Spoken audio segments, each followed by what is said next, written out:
Zweihander, there are certain creatures that are considered what are kind of loosely defined as what I like to call puzzle monsters. So if you played God of War, you know that you just can't like hack at things. Sometimes you have to bring down the pillars around them or hit them in a weak spot or do something to like open them up for a weakness. So in Zweihander, in the bestiary, there are a handful of these kind of puzzle monsters. An easy one to kind of talk about is these crypt skeletons. Crypt skeletons, you have to spread their bones to kill them permanently so they reanimate. Right. We've done this. Yes. Mm-hmm. Yes. Galleon. That's right. So we'll talk about the why they fought Graf later, but what happened is they killed Graf and they thought he was dead, and then he reanimated, and then he proceeded to eat a bunch of fate points from everybody. It was a pretty frustrating fight, and by the end they drove him off. But we'll talk about the what. So here's what happened. Graf was built from the perspective. So he's built as a fell knight, which means it's a profession. But he was built using puzzle monster rules, and one of those rules is he cannot be slain permanently until he's bleeding. Nobody was able to make him bleed. They didn't know that. They had no insight. They had no idea to do that. It just ended up being like this impossible fight. And at the very end of the game, everyone was pretty frustrated, including myself, because we're kind of suffering from a couple things. We didn't have a good grid, so movement is really tough. 2, Zweihander is not built for grid combat, so it frustrates the engagement process. And 3, they just couldn't do anything to him. It's impossible. He kept healing up and nothing. And then, of course, Kay ends up losing 3 fate points. Yeah. 0. What? Yeah. So I need to get my it got bad. Yeah, go ahead. So a couple observations. What we kind of discovered in retrospect, and Mike and Adam and I sat down. We talked about like what went wrong. How could we fix it? So the initial response was, well, no puzzle monsters, but that's not it. I mean, correct, and that's one of the points I drove is that there will be puzzle monsters. It's not only is it a part of Zweihander as is, it'll be a part of future books that we can't talk about on recording, but they are a part of the system and they're not going away. So I mean, even D&D and all the old systems have things that violate rules. Right? To make a more interesting and dynamic session. Right, of course. So D&D is how it works. D&D has a couple of design precepts. One of them is bounded accuracy, which is Zweihander shares with D&D. Its second is there's a key for every lock, meaning there's an ability that will overcome some other thing in the game. There's an example, negative plane protection from being level drained in old D&D. Somebody's evil, detect evil. Like D&D's built that way. There's a response for every ability. There's a yin and yang. That's right. Yeah. Zweihander is not built that way. No. So the expectation for people who play D&D is that they don't like to have their powers robbed, because that's the foundation of D&D. It's built that way. You solve problems by getting more abilities. Zweihander is not that way. Zweihander is an exceptions-based rule system, and by stripping away certain abilities or like certain perilous sense are ineffective, it's frustrating, but it forces people to think differently. So that's the point of a puzzle monster. It basically says that you cannot simply beat them away with a sword. They're not a bag of hit points to be destroyed. You have to do something more creative. But the problem is that when a player has no insight to how or why something is happening, and we get so deep into just like trying to like win, we, as in the game master, forgets to give narrative tips, and players are just like, fuck, I don't know what to do. Right? So what we came up with is a really interesting solve. And this solve is persistent across. It answers for puzzle monsters and just creatures in general. It answers for a lot of things. And what I developed is this special action called Gain Insight, and I'll explain what this means. So this is a way for players basically to key on like a trait or a weakness that a creature may have, whether it's human or non-human or whatever it is. It gives you a way to find out. So the way it reads is Gain Insight. The descript. You want to go ahead and read it off, Nick, for us? You size up your opponent and learn a critical weakness of their defenses or a strength in their offense. So right there in the descriptive text, it tells you what it does. So the effect, we'll have you talk about. Jason. Once during combat, you may immediately understand what a foe is classified as: abyssal, animal, beast, humanoid, mutant, or supernatural. So we'll pause right there. So instantly, you already know what the creature's classified as. Now, technically... So what would he even classify it as? Humanoid. Supernatural? Well, then that still wouldn't have given us an answer. We'll read The on. next part. Oh, So- So Tim, go ahead and read the next part. sorry. Sorry. Depending on where the foe No. is... No, one more. Then attempt. Still in the section I was reading. Oh, I didn't know there was still more up there. I'm Yeah, sorry. there you Then attempt an insight check. Depending on what the foe is classified as, it will determine the skill test. So, If they're abyssal, they make an incantation test. If they're an animal, make a handle animal test. If they're a beast, make a folklore test. Humanoids are warfare. Mutants are folklore. Supernatural education. So, essentially what it says is depending on the type of creature that you're fighting, a skill is tied to that type of creature. So somebody has, so it's not just all warfare or all folklore. So, Kay, you want to read the next part? Depending on where the foe is on the damage condition track, the difficulty rating of the insight check eases or gets worse. So, the more wounded they are, the easier it is to determine their weakness. That's what it's So- telling us there. okay. So, for as an example, if they're unharmed, it's a hard skill test. It's harder. But if they're seriously wounded, it's a routine skill test. So it becomes significantly easier the more harm that they've suffered. Did he have that lick your wounds? Well, we'll get to that. Okay. Because He did. that's... So, Nick, why don't you read the next part?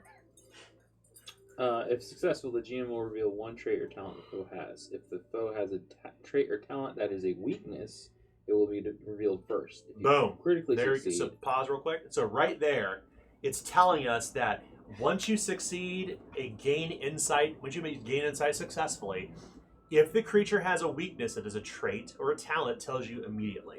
The game master tells you that weakness. So if we're talking about from the perspective of what happened with Graf last time, it would be, oh yeah, you notice that in narrative terms, here's what the trait is. Graf can only be killed if he is made to bleed. You're noticing something narratively, there's a narrative cue there, and then I tell you what the mechanic is, so you understand the weakness immediately. Okay. If it has a weakness, not all creatures have weaknesses, but it will, at the very minimum, reveal one trait or talent, with the weakness being revealed first. And if you crit succeed, you get insight to 3 talents or traits. Obviously, a foe can only be made subject to it once per combat, so it follows kind of the same rules as Litany of Hatred. Okay. Or sense. or Inspiring Words. And you can't do it if you were under stress, fear, or terror. That makes total That's right. sense. If too. you can't Too, see that's- it, you can't do it. Right. So you have to be able to see your foe in order to use it, and you can't do it if you're under stress, fear, or terror. Same thing as Litany of Hatred and Inspiring Words. Yeah. So this gives us a 2 action. We kind of talked about like the action point cost. Like, is it 1? Is it 2? It turns out to be 2, because you're taking time to understand something. 3 AP is too much. 1 AP is too little. 2 AP is just right in the middle. So we're going to introduce this into our game to give you kind of an extra leg up, so to speak, to understand weaknesses against foes. Now, the question that I think it kind of begs, and this is what I was thinking about today on the way home, was, well, can a game master roll gain insight check against a player? And the answer is probably not. And here's the reason why. Character professions, their drawbacks typically are not tied to combat weaknesses. No. And even then, as a game master, you're going to make a decision as a foe to know, like, do I really know that Warren, is wearing shitty armor, so I'm going to attack him first? The answer is probably yeah. Like, I'm going to make smart decisions for the creatures, providing that it makes sense in story. If they're just a bunch of mooks, it's a different conversation altogether. But if it's a warrior like Graf, who's been Yep. in combat 1,000 times, he's going to tell that you have padded armor on. no, and I I have have- brigandine. yeah, it's breaking it down. Well, no, whatever, you yeah. know what I'm saying, though. Well, the value of this is really player facing. I mean, it's not to say that NPCs can't use this, but the reality is that gain insight, and maybe I need to think about extending this. Maybe it reveals one trait or talent the foe has, or current injury. I don't know. I mean, you can go a lot of different directions with this. I mean, we got our asses kicked in Galleon by those. We kept knocking them down. We were like leaving. They attacked us again. We knocked them down. Maybe a pencil. And then there's the vampire dude that kept coming after us too. that would have been great to have insight on him because we had no idea. Because we were all. We don't know killed him anything and then he about like vampires. came back and then we're like, God damn it, Actually, fucking guy. as a more non-combat character, this is actually nice to have. Yeah, Exactly. that's That is the other thing Exactly. that For the sucks. academics for and like, stuff like that. Eugene and Alexia. It's good. Yeah, the key here is So to it can still be useful. that's right, is not to make it strictly warfare because that's unfair. It favors warrior archetype. We want something that encourages dynamics. And it's not just like, hey, you're the guy who has warfare, make all the tests to discover their gain insight. Instead, it's like, we're not really sure what we're fighting. I'll test it, we'll figure it out real quick, and then we'll figure out what their weakness is. Yeah. So it allows you to kind of flex, like you mentioned before, Jason, to different skill types. It doesn't favor strictly warriors. Mm-hmm. So what if somebody would have used a warfare check? Would you have given them an? I would have told them the weakness. Would you? In retrospect, absolutely. In retrospect. That's its intention. Yeah, that's precisely its intention. No. I get now. Yeah. I was just meaning in the moment. That's right. There wasn't a mechanic established. There I wasn't. understand that. There was no. I mean, Yeah. But to be honest, like so many times, like I know you're just having your character run in and because he's playing like page boy or whatever, and so he's trying to prove himself or whatever. But like, Elise is not a fighter, and especially if you take into account the fact that like she's in the back of her head probably going, "Oh, I'm pregnant." Like her running in is not necessarily what she feels like she may be able to do Right. at times. So like it's not. That's why I've had to do random weird things like singing or, trying to coerce people or whatever. That's right. In non-combat So- options are important. They're Yeah. important for people who are not going to just simply wade in with the sword.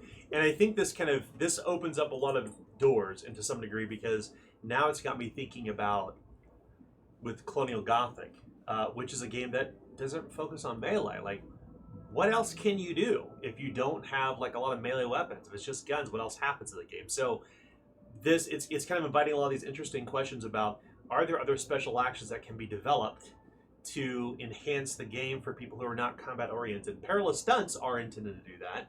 There are a handful of special actions that are intended to do that, but is there an opportunity to expand this even wider?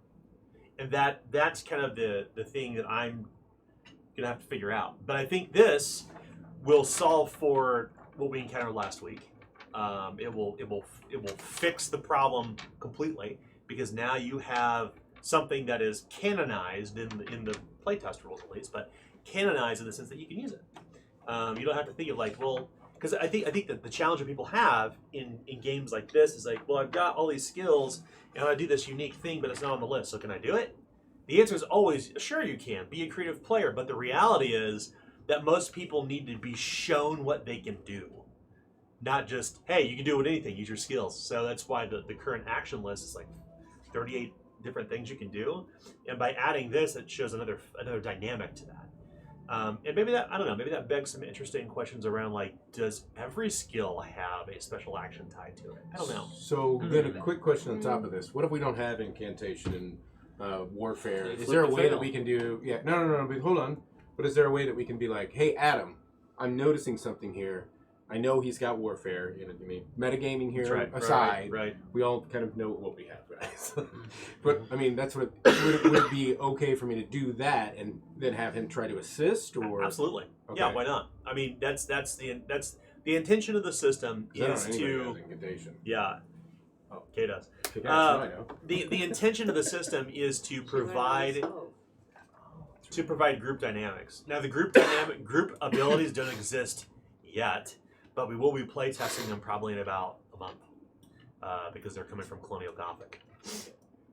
We'll have group abilities that you can use together. I don't think you necessarily need to put something for each particular skill. I think that would just clutter up things. But maybe an example in the book of, hey, exactly. you could use these. Exactly. Might be a good idea. Yeah, it's there's always a special tension there between, like I mentioned before, like what can I do as a player, or being told, you can do anything with your skills, and then being like, no, what can I really do? Because I don't know. Because not every player is going to be insightful or creative enough to do that, or they need to be led that way so they get to think, oh, okay, if I can do this, maybe I can change it to do that.